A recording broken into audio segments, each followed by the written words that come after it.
வணக்கம் நண்பர்களே, நம்ம இன்றைக்கி பார்க்க போகிறது கேரளாவோட 3 மணிக்கான கெஸ்ஸிங் பார்க்க போகிறோம். 13ஆம் தேதிக்கான ரிசல்ட்டு 540430 ரிசல்ட்டு. நம்ம கொடுத்த கெஸ்ஸிங் வந்து டோட்டலாக ஃப்ளாப்பாக இருக்குது. நம்ம கெஸ்ஸிங்கில் 430 3 நம்பருமே நம்ம கெஸ்ஸிங்கில் வரலை. ஆனால் அதான் ரிசல்ட்டு ஒன்றும் பண்ண முடியாது. ஸோ 14ஆம் தேதிக்கான கெஸ்ஸிங்குள்ளே போயிடலாம்.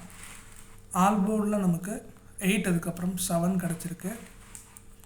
ஏ போர்டில் 9 அதுக்கப்புறம் 4 கிடச்சிருக்கு. பி போர்டில் 7 அதுக்கப்புறம் 4 கிடச்சிருக்கு. சி போர்டில் 9 அதுக்கப்புறம் 7 கிடச்சிருக்கு. ஏபிபிசிஎஸ்சியில் 8778 9779 கிடச்சிருக்கு. ஏபிசி போர்ட் பாக்ஸில் 879 அதோட பவர் நம்பரான 324 கிடச்சிருக்கு. ஸோ இதுதான் இன்றைக்கான கெஸ்ஸிங், அதாவது 14ஆம் தேதிக்கான கெஸ்ஸிங். ஸோ வாட்ஸ்அப் குரூப் பார்த்திங்கன்னா சின்ன ஒரு அப்டேட் சொல்லிடுறேன். ஸோ நான் வந்து ஃபஸ்ட் நாள் வந்து ஒரு டைம் வந்து இது கொடுத்துருந்தேன், அதாவது போஸ்ட் கொடுத்துருந்தேன். என்ன அப்படின்னா, நம்ம குரூப்பில் ஜாயின் பண்ணுறவங்க பர் மந்த் 250 சேர்த்து கொடுத்துட்டு ஜாயின் பண்ணிக்கோங்க. ஆல் போர்டு மட்டும் சிங்கிள் போர்டு நான் தரேன்னு சொல்லின்ற மாதிரி நான் சொல்லியிருந்தேன். ஸோ அதில் பார்த்தீங்கன்னா நிறைய பேர் ரெக்வஸ்ட் கொடுத்தீங்க. ஆனால் நான் எல்லாத்துக்கும் ரிப்ளை என்ன கொடுத்தேன் அப்படின்னா, பேமெண்ட் பற்றி நான் சொன்னோடனே நிறைய பேர் அது ரெஸ்பாண்ட் பண்ணலை. நான் பாதியில் அப்படியே விட்டுட்டு கடந்து போயிட்டீங்க. அது ஒன்றும் பிரச்சனை, அது உங்களோட தனிப்பட்ட விருப்பம், அதை நான் தப்பு சொல்ல முடியாது. ஏன்னா உங்களோட பணம் உங்களுக்கு விருப்பம் இல்லைன்னா நீங்கள் சேர தேவையில்லை. ஜஸ்ட்டு நான் சொல்கிறேன். அதே மாதிரி இப்போ 7 பேர் மட்டும் ஜாயின் பண்ணியிருக்காங்க. நம்ம குரூப்பில் 7 பேர் தான் இருக்காங்க. ஸோ நான் ரெகுலராக வந்து பார்த்திங்கன்னா எல்லா ஷோவுக்கும் சிங்கிள் போர்டு அதாவது சிங்கிள் நம்பர், அதாவது ஆல் போர்டில் 2 நம்பர், அதாவது ஒரு ஷோவுக்கு 2 நம்பர். எக்ஸாம்பிளுக்கு இப்போ 3 மணிக்கு நான் நாளைக்கு பார்த்தீங்கன்னா 87 தான் நான் இதில் யூடியூப்பில் கொடுக்குறேன். ஆனால் வந்து மேபி வாட்ஸ்அப் குரூப்பில் சேம் இதே நம்பர் கூட வரலாம், இல்லைனா மிஷின் நம்பருக்கு ஏற்ற மாதிரி நம்பரும் சேஞ்ச் ஆகும். இது மாதிரி இந்த ஆல் போர்டு மட்டும் நான் 2 நம்பர் நான் ரெகுலராக எல்லா ஷோவுக்கும் கொடுத்துட்ருக்கேன். விருப்பம் இருக்கவங்க மட்டும் ஜாயின் பண்ணலாம், இல்லைனா வேண்டாம். நான் கொடுக்குற யூடியூப் சேனலில் இருக்க நம்பரை வச்சு கூட நீங்கள் கண்டிப்பாக வின்னிங் எடுக்க முடியும். ஸோ சொல்கிறேன், இருக்கிறத நான் சொல்லிடுறேன். அதுக்கப்புறம் உங்களோட தனிப்பட்ட விருப்பம் தான்.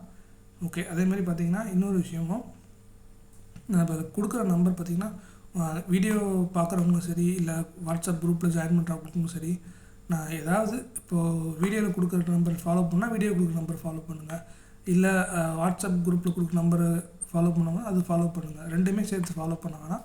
ஆனால் 2லேருந்தும் எடுத்து நீங்கள் ஃபாலோ பண்ணலாம். எப்படின்னா, இப்போ நான் வந்து ஏ போர்டில் 94 அப்படின்னு யூடியூப்பில் கொடுக்குறேன்.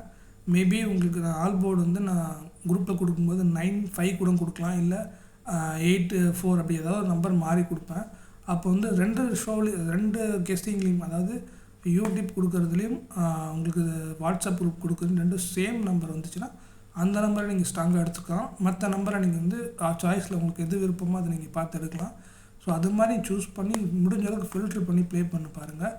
இப்போ நான் ஆல் போர்டில் பார்த்தீங்கன்னா இப்போ 87 கொடுத்துருக்கேன், ஆனால் சிங்கிள் போர்டில் 94 எக்ஸ்ட்ரா இருக்குது. ஸோ 4 நம்பர் நான் வந்து இதில் கொடுத்துருக்கேன். அப்போ நீங்கள் 4 நம்பர் போட்டிங்கன்னா உங்களுக்கு கண்டிப்பாக ப்ராஃபிட் வர வாய்ப்புகள் கம்மி தான். மேபி 3 நம்பர் வந்தால் உங்களுக்கு ப்ராஃபிட்டு, 2 நம்பர் இருந்தாலும் ப்ராஃபிட் தான். ஆனால் ஒரு நம்பர் வந்தால் உங்களுக்கு ஒரு நம்பர் லாஸ்ட்டில் போய் முடியும். ஸோ அதனால் சொல்கிறது தான், 4 நம்பர் நான் கொடுத்தேன் அப்படின்னா நீங்கள் முடிஞ்ச அளவுக்கு 2 நம்பராகவோ இல்லை 3 நம்பரோ குறைச்சி ப்ளே பண்ணுறது உங்களுக்கு சேஃபு. 4 நம்பர் தான் போடணும், அது உங்கள் விருப்பம். அது 3 நம்பர் இருந்தாலும் உங்களுக்கு நல்ல விஷயம், இல்லை 2 நம்பர் இருந்தாலும் ஓகே. ஆனால் ஒரு நம்பர் இருந்தால் உங்களுக்கு கண்டிப்பாக ஒரு நம்பருக்கான அமௌண்ட் வந்து உங்களுக்கு வேஸ்ட்டாக தான் போகும். ஸோ அதனால் கொஞ்சம் பார்த்து கொஞ்சம் சேஃப்டியாகவும் கொஞ்சம் யோசித்து ப்ளே பண்ணுங்கள். நான் கொடுக்குறது யார் கொடுக்குறதா இருந்தாலும் கண்ணை மூடிட்டு ப்ளே பண்ணாதீங்க. நீங்கள் வந்து ஒரு நாளைக்கு இவ்வளோ தான் ப்ளே பண்ணணும்னு சொல்லி ஃபிக்ஸ் பண்ணி ப்ளே பண்ணுங்கள். அதை தாண்டி கையிலேருந்து ₹1 கூட எக்ஸ்ட்ரா நீங்கள் ப்ளேவே பண்ண வேண்டாம்.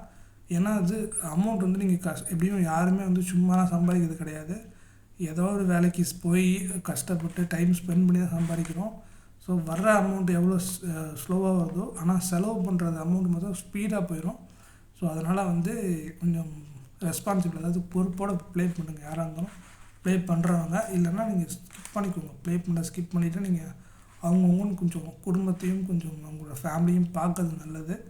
ஸோ என்னோடய மனசில் தான் நான் சொல்லிகிட்டு இருக்கேன். அதுக்கப்புறம் உங்கள் விருப்பம். தேங்க்ஸ் ஃபார் வாட்சிங்.